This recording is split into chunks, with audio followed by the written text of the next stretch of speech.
कराची जैसे खूबसूरत शहर में जब एक सुनने वाला ये सुनता है भैंस कॉलोनी, मच्छर कॉलोनी, करेला मोड़, गोली मार, अंडा चौक, तो उसके जहन में एक अजीब सा नक्शा आता है उस इलाके का। और इन इलाकों में रहने वाले भी ये सोचते हैं कि हमारा ज़िंदगी का मयार क्या है और ये इस इलाके का नाम ये क्या और किस वजह से है। इस पर मैंने कुछ तहकीक की, कुछ मालूमात हासिल की कि कराची जैसे खूबसूरत शहर के अक्सर इलाकों के नाम बेढंगे और अजीब से हैं।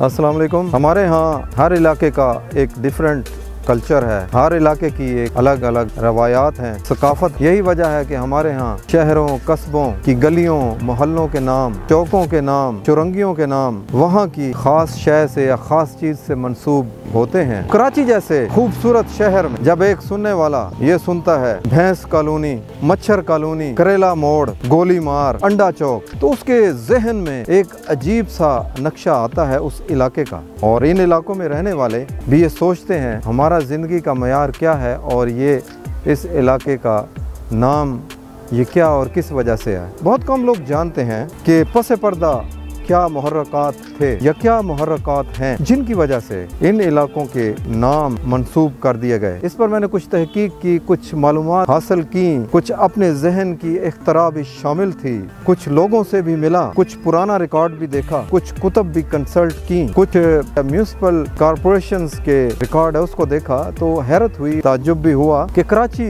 जैसे खूबसूरत शहर के अक्सर इलाकों के नाम बेढंगे और अजीब से हैं, जैसा कि मैंने अभी आपको बताया है। तो इसके पसे पर्दा जो मुहर्रकात थे, जो हकायक थे, वो कुछ यूँ थे। उन इलाकों में चूँकि लोकल बसेस चलती थी तो वहाँ के कंडक्टर उस इलाके की मुनासबत से उस इलाके का नाम मंसूब कर देते थे, नाम रख देते थे और ड्राइवर हजरात को मुखातिब होकर कहते थे कि ये फ़लाँ जगह है, ये फ़लाँ जगह है। वो कंडक्टर हजरात उस इलाके से जब गुजरते तो नज़र दौड़ाते वहाँ पर कौन सी ऐसी मशहूर चीज़ है जिसको इस इलाके से मंसूब किया जा सके। चूँकि नई नई आबादियाँ बन रही थीं, ये इलाके डेवलप हो रहे थे। इसकी 2-3 मिसालें हैं। वो तो नॉर्थ कराची के इलाके से मंसूब हैं, जैसे वहाँ पर अंडा मोड़, तो ये भी बस के कंडक्टर्स हजरात का दिया हुआ नाम है। वो कि ये बड़ी आबादी है और यहाँ पर बहुत रश होता है आजकल। यहाँ पर बहुत मकानात तामीर हो चुके हैं, लेकिन अंडा मोड़ इसको इसलिए कहते हैं, ये भी कंडक्टर हजरात ने ये नाम मंसूब किया था कि इस इलाके की शक्ल जहाँ से बसें गुजरती थीं कि एक बेज़वी शक्ल थी। तो कंडक्टर हजरात ने इस जगह पर रुकने और यहाँ से सवारियाँ उठाते वक्त इस इलाके का नाम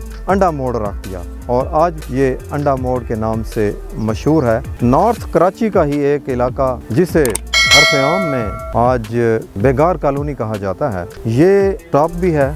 यहाँ पर भी बसें और वैगनें आके रुकती हैं। अवामुन नास में इसको बेगार कॉलोनी कहा जाता है, हरफ आम में इसको बेगार कैंप कहा जाता है। ये बेगार कैंप नहीं, दरअसल जब ये इलाका डेवलप हो रहा था काफ़ी अर्सा पहले, यहाँ पर छोटे छोटे होटल थे चाय के और यहाँ पर आवाम की बड़ी तादाद आकर बैठती थी और खुसूसन जो बस और वैगन्स के जो कंडक्टर और ड्राइवर हजरात थे वो यहाँ पर बैठते थे जब तक सवारियाँ नहीं मिलती थी उनको। इस वजह से ये इलाका बेकार कैंप मशहूर हो गया और बेकार कैंप से ये लफ्ज़ बिगड़ते हुए बेगार कैंप बन गया, जो आज भी बेगार कैंप के हवाले से जाना चाहता है।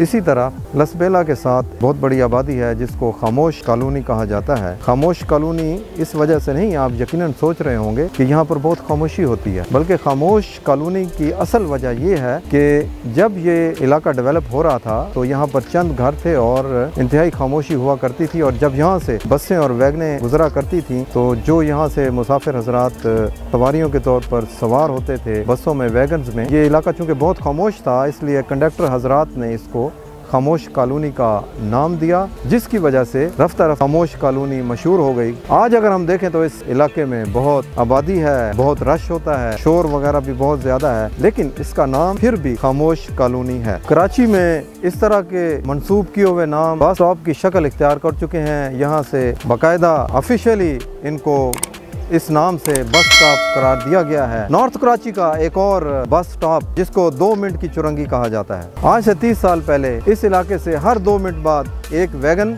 और एक बस मुसाफिरों को लेकर जाती थी। 2 मिनट का यहाँ पर स्टॉप हुआ करता था। इसी वजह से ये इलाका 2 मिनट की चुरंगी के नाम से मंसूब हो गया और सरकारी रिकॉर्ड में भी इसको 2 मिनट की चुरंगी कहा जाता है। मलीर में खोखरा पार्क के इलाके में एक बस स्टॉप है जो भूत बंगला के नाम से मंसूब है। हुआ यूं कि 3 दहाइयाँ कबल यहाँ पर एक पुलिस अफसर ने एक बहुत बड़ा बंगला तामीर करवाया। चूंकि इर्द गिर्द की आबादी उस वक्त ज़्यादा नहीं थी, ये बहुत बड़ा बंगला था, वसी व अरीज़ था, जिसकी वजह से जब यहाँ पर बस रुकती तो इंतहाई खामोशी होती। कंडक्टर हजरात ने इस बंगले के इर्द गिर्द की कैफियत देखते हुए, खामोशी देखते हुए इसको भूत बंगला करार दिया और रफ्ता रफ्ता ये स्टॉप भूत बंगला के नाम से मंसूब हो गया। आज भी जब इस इलाके से आप जाएं लोकल बस में तो कंडक्टर ऊंची आवाज़ में बोलेगा भूत बंगला का स्टॉप आ गया है।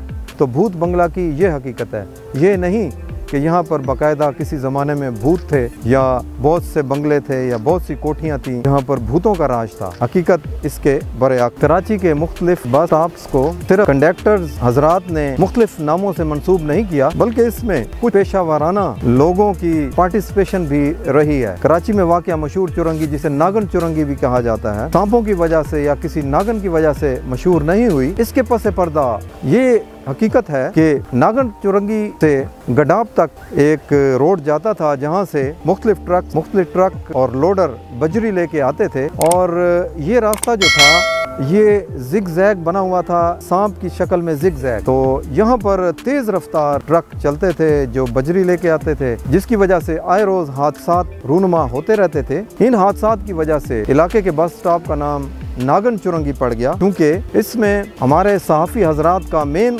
किरदार है कि वो खबर बनाते हुए उसमें एक रियलिस्टिक स्टोरी की शक्ल देने के लिए उसको ऐसे नाम से मंसूब कर दिया करते कि इन हलाकतों की वजह क्या है या इन हलाकतों के मुहर्रकात क्या हैं, तेज़ रफ्तार ट्रैफिक। तो उन्होंने इस जगह को नागन चुरंगी का नाम दिया, जो आज तक असल शक्ल में नागन चुरंगी स्टॉप है। इसी तरह नॉर्थ कराची का एक और इलाका जहाँ पर एक बस स्टॉप है जिसको करेला स्टॉप कहा जाता है। बहुत अरसा पहले यहाँ पर एक सब्जी फरोश जो दुबला पतला सा शख्स था, वो एक सब्जी का ठेला लगाया करता था, जिसको आम लोग उस्ताद करेला के नाम से पुकारते थे। इसी वजह से कंडक्टर हजरात इस इलाके का नाम उसी उस्ताद से मंसूब करते हुए इसको करेला स्टॉप कहना शुरू कर दिया। आज भी नॉर्थ कराची का करेला स्टॉप उसी तरह मौजूद है, लेकिन वो सब्जी वाला अब इस दुनिया में नहीं, उसका नाम अभी भी चल रहा है, करेला स्टॉप। कराची में मच्छर कॉलोनी के नाम से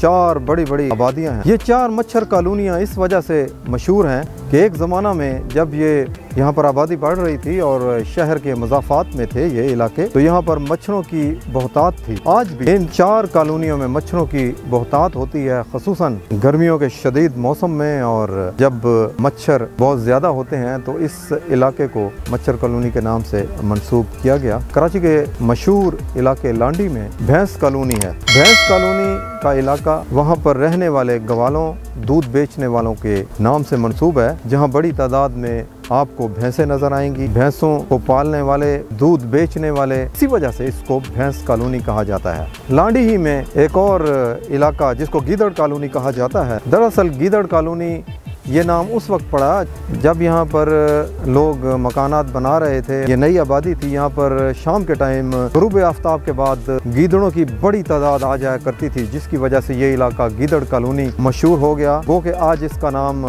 मुजफ्फराबाद पड़ चुका है, लेकिन पुराने वक्तों में लोग आज भी इसको गीदड़ कॉलोनी कहा करते हैं। इसी तरह कराची का एक और इलाका गोलीमार मशहूर है, पाक कॉलोनी भी कहा जाता है इसको, लेकिन यहाँ पर पुराना गोलीमार इलाका है जो इस वजह से मशहूर हुआ कि बरतानवी दौर में अंग्रेज अफवाज के जवान यहाँ पर निशानेबाजी की प्रैक्टिस किया करते थे। बड़ी तादाद में यहाँ पर फायरिंग रेंज बना हुआ था और उसकी वजह से ये इलाका गोलीमार मशहूर हो गया। क़याम पाकिस्तान के बाद महाजरीन की बड़ी तादाद जब इस इलाके में आई तो ये इलाका महाजरीन की आमजगाह भी बन चुका था। उसका नाम उस वक्त से गोलीमार मशहूर हुआ। बरतानवी दौर में भी उसका नाम गोलीमार था बरतानवी दौर के बाद महाजरीन की आमद के वक्त भी ये गोलीमार इलाका मशहूर था और आज भी ये गोलीमार के नाम से मशहूर है। कराची के मुख्तलिफ चुरंगियों इलाकों के मंसूब शुदा नामों को बयान करने का मेरा मकसद ये है कि पाकिस्तान भर में आप जिस शहर में चले जाएं, जिस मोहल्ले में चले जाएं, जिस गली में चले जाएं, वहाँ पर